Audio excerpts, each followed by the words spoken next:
Good evening, everyone. Good to see you again. And good to see you, Tristan. I'm glad you were able to find us. We're reading the Gospel of Sri Ramakrishna, which is the exact transcripts of what Ramakrishna said when Mahendranath Gupta was in his presence. So it will be repetitive, and it will be, he said, questions and answers mostly. We're in the middle of a chapter called The Master's Reminiscences, and the Master is Sri Ramakrishna. I think we stopped on, well, let's say,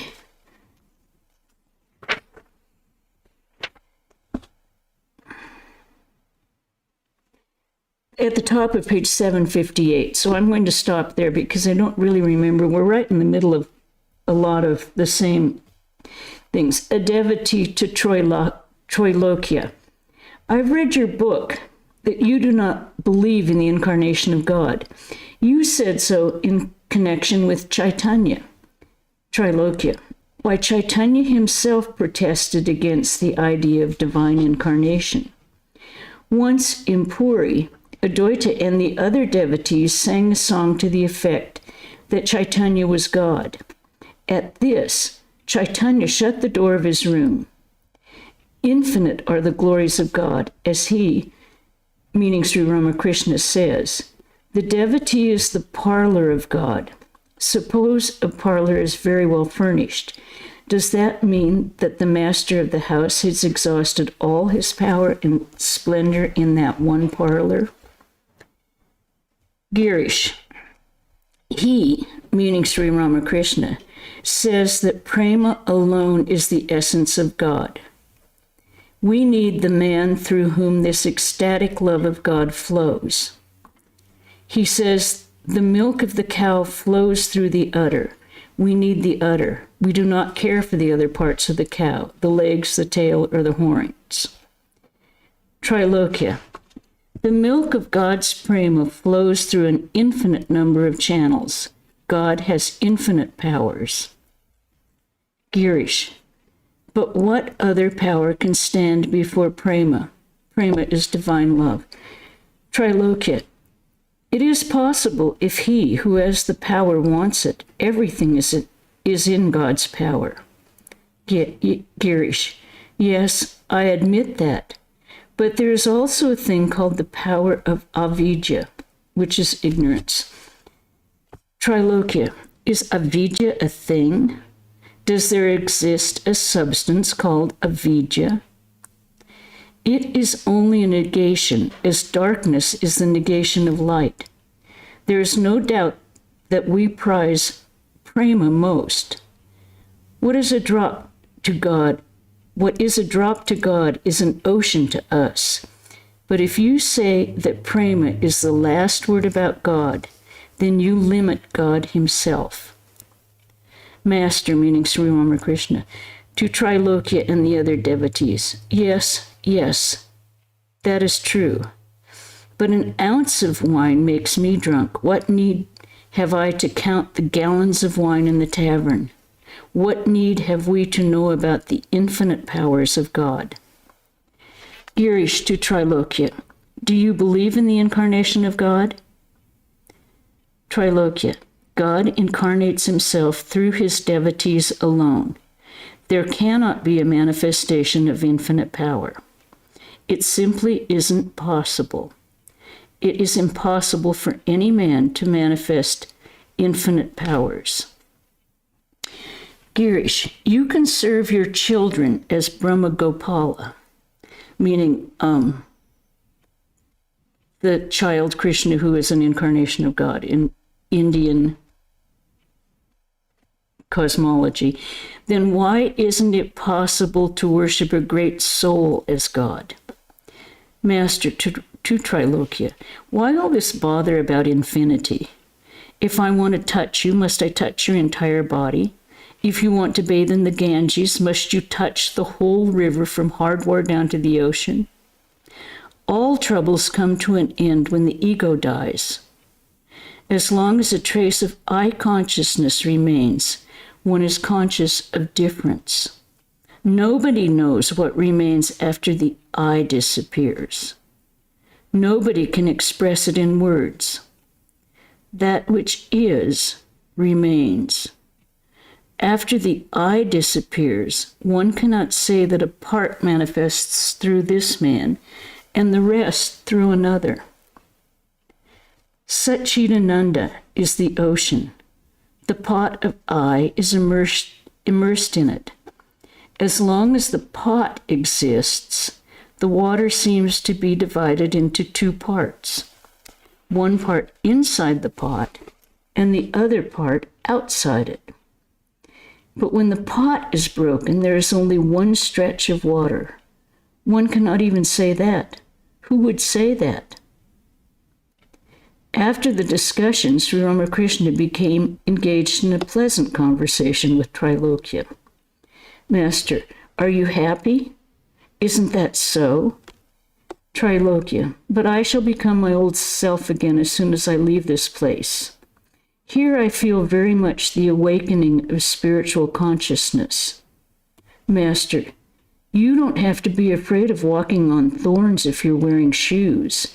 You needn't be afraid of lust and greed if you know that God alone is real and all else is illusory. It was about 9 o'clock in the evening. Balaram took Trilokya to another room and gave him refreshments. Sri Ramakrishna began to tell the devotees about Trilokya and people of his views. Master, to Girish M and the other devotees, do you know what these people are like? They are like a frog living in a well who has never seen the outside world. He knows only his well, so he will not believe that there is such a thing as the world. Likewise, people talk so much about the world because they have not known the joy of God. To Girish, why do you argue with them so much? They busy themselves with both, the world and God. One cannot understand the joy of God unless one has tasted it. Can anybody explain sex pleasure to a 5-year-old boy? Worldly people talk about God only from hearsay. Children, hearing their old aunts quarreling among themselves, learn to say, "There is my God. I swear by God." But that doesn't matter. I don't blame such people. Can all comprehend the indivisible Satchidananda, knowledge, bliss, and truth? Only 12 rishis could recognize Ramachandra. All cannot recognize an incarnation of God. Some take him for an ordinary man, some for a holy man, and only a few recognize him as an incarnation. One offers a price for an article according to one's capital. A rich man said to his servant, "Take this diamond to the market and let me know how different people price it. Take it first of all to the eggplant seller." The servant took the diamond to the eggplant seller. He examined it, turning it over in the palm of his hand, and said, "Brother, I can give you 9 seers of eggplants for it." "Friend," said the servant, "a little more. Say 10 seers." The eggplant seller replied, "No, I have already quoted above the market price. You may give it to me if that price suits you." The servant laughed. He went back to his master and said, "Sir, he would give me only 9 seers of eggplants and not one more." He said he had offered more than the market price. The master smiled and said, "Now take it to the cloth dealer. The other man deals only in eggplants. What does he know about a diamond? The cloth dealer has a little more capital.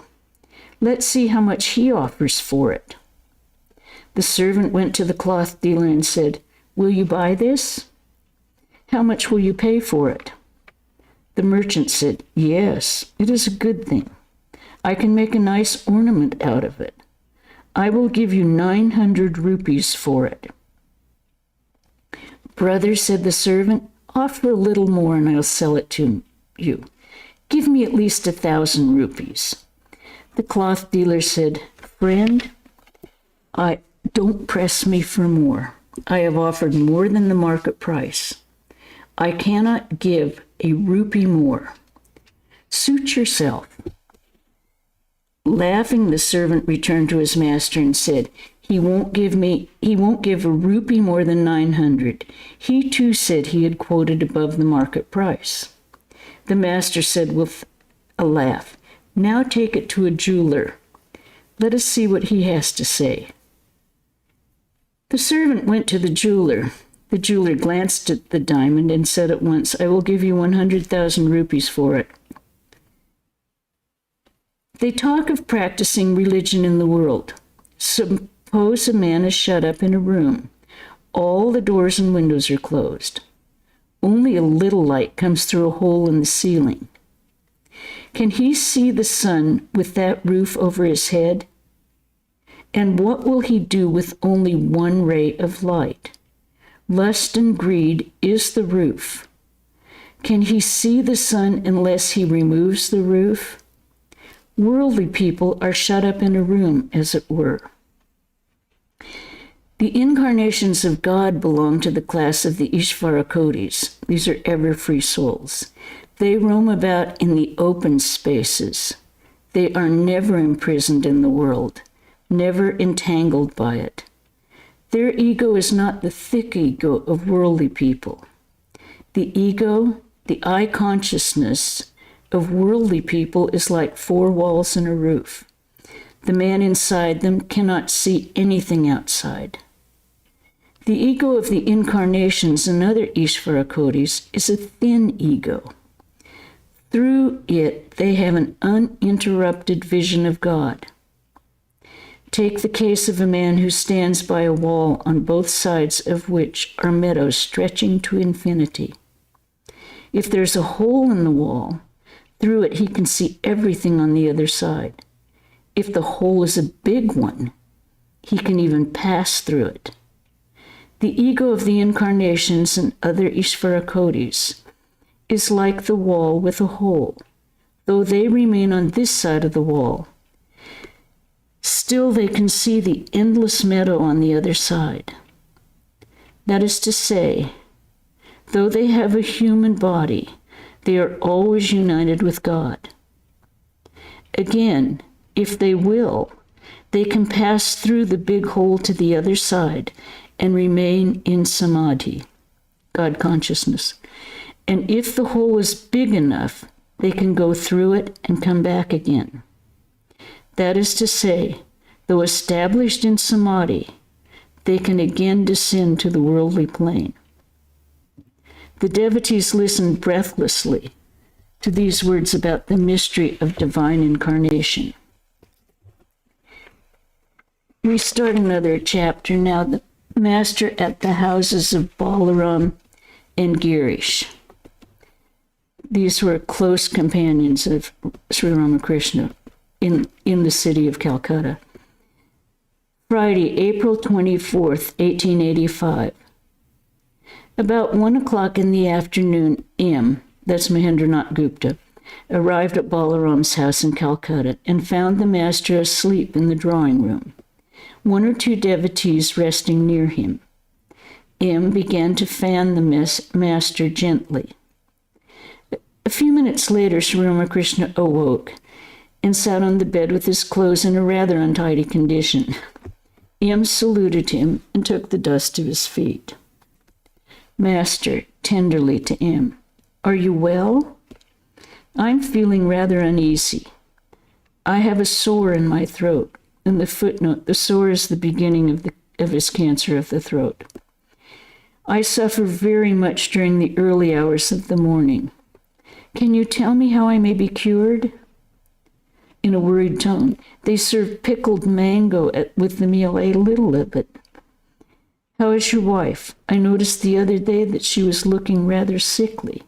Give her soothing drinks to keep her nerves cool. Green coconut milk, sir? Master, yes, a drink made of sugar candy is also good. Since last Sunday I've been living at our house with my parents. Master, you have done well. It will be convenient for you to live at home. Since your parents live there, excuse me. Since your parents live there, you won't have to worry so much about the family. While Sri Ramakrishna was talking, his mouth became dry. He said to M like a child, I feel a dryness in my mouth. Do you all feel that way? M to Yogan, is your mouth also drying up? Yogan, no, perhaps it's due to the heat. Yogendra of Aryadaha was an intimate disciple of Sri Ramakrishna, and later, after the passing away of Sri Ramakrishna, renounced the world. Sri Ramakrishna's clothes were still untidy. Some of the devotees smiled. Master, I look like a mother nursing her babies. Everyone laughed. Well, my tongue is drying up. Shall I eat a pear or a jamrul, which is a juicy kind of fruit? Balaram, let me get a jamrul for you. Master, you don't have to go out in the sun.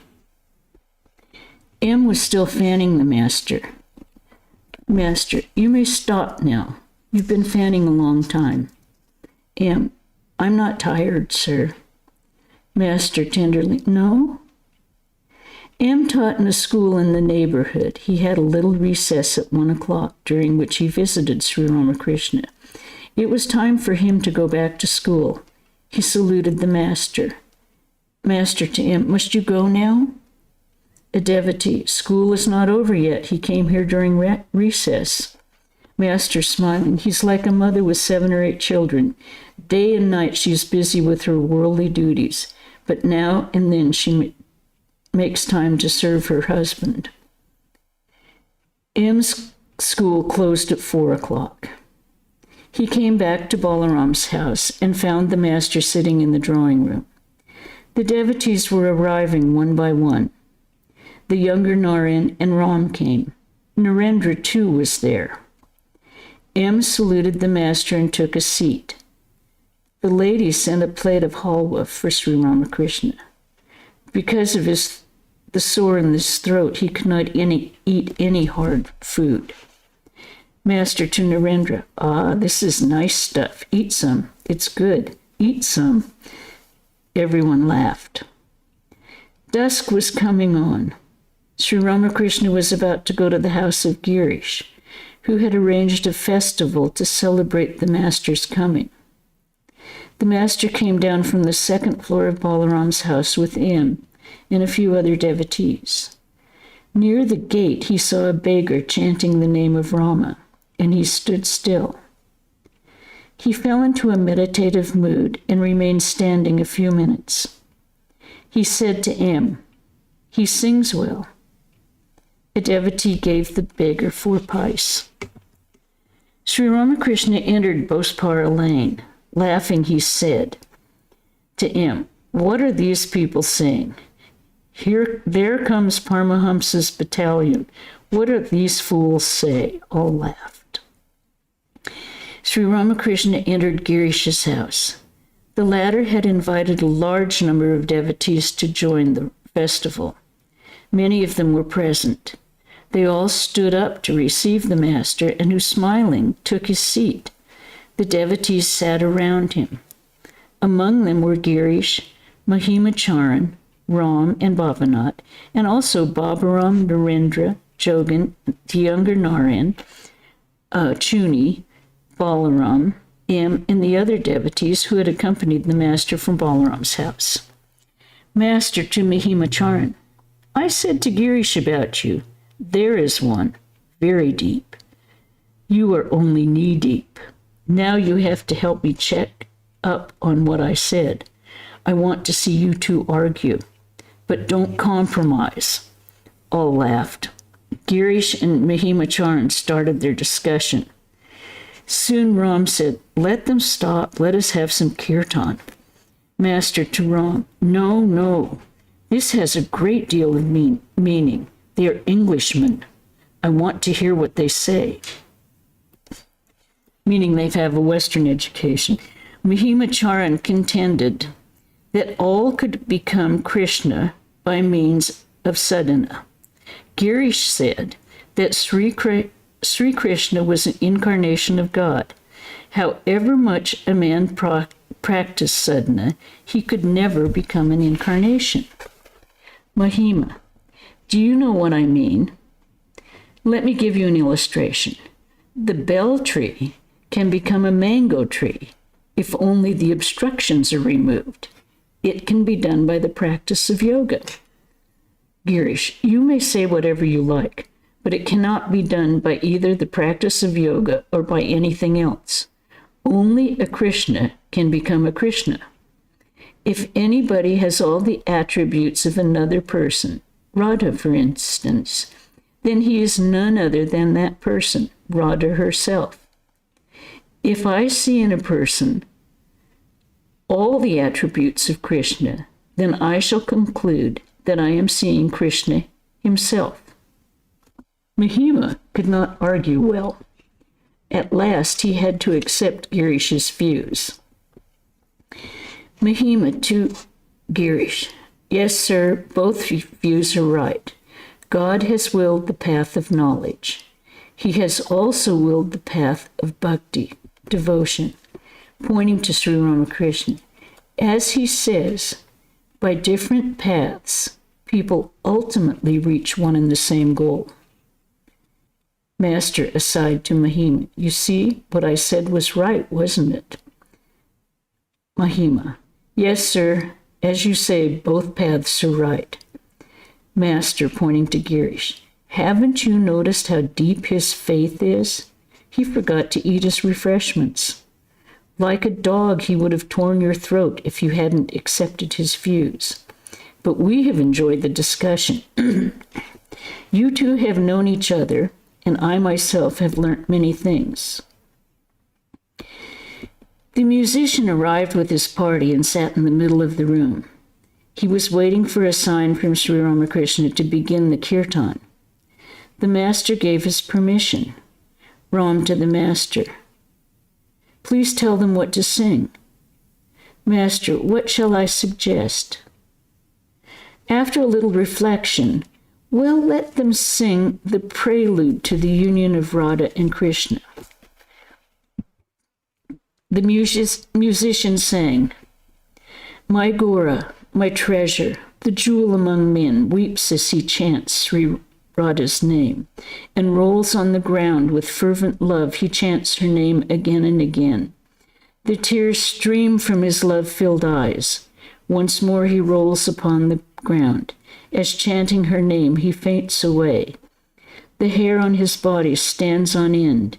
His tongue can lisp but a single word. Says Basu, why is Gora so restless? In that last phrase, you know, when they say says Basu, it's the author of the song. The Kirtan continued. Radha had met Krishna on the bank of the Jamuna under the Kadamba tree. Her companions describe her physical and mental condition. 100 times each hour, in and out of the room she goes. Restless, breathing hard, she looks towards the Kadamba grove. Is she afraid of the elders? Has she been possessed by a ghost? Filled with restlessness, she cannot keep her dress arranged.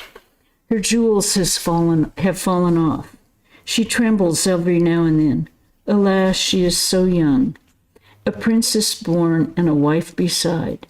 What is it she craves? We do not understand her mind.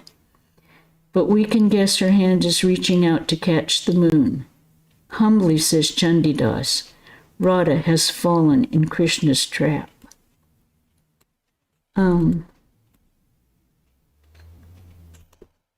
I think we'll stop there this evening, and if anyone has any questions, this has been all of you who are very familiar with this know we're getting fairly close to Sri Ramakrishna's last illness. And he has these meetings in people's homes and at Dakshineshwar Temple when devotees gather to just simply hear him talk of God. Any questions? Any comments? Okay.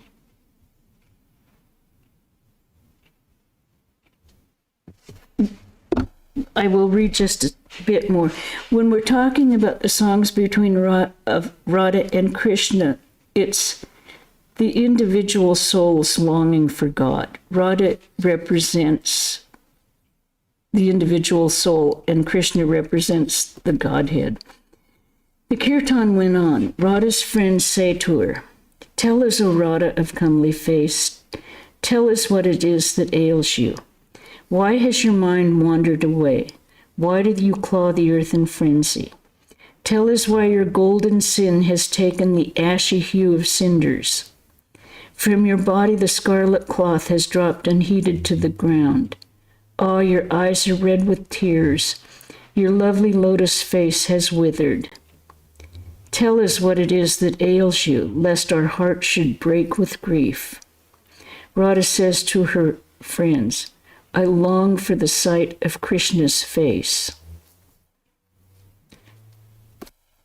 The musicians sang again. Hearing Krishna's flute, Radha has gone mad. She says to her friends, "Who is the sorcerer that dwells in the Kadamba grove? His flute notes suddenly enter my ears and strike a chord in my heart. Piercing my very soul, they slay my dharma and drive me mad. With restless mind and streaming eyes, alas, I can scarcely breathe.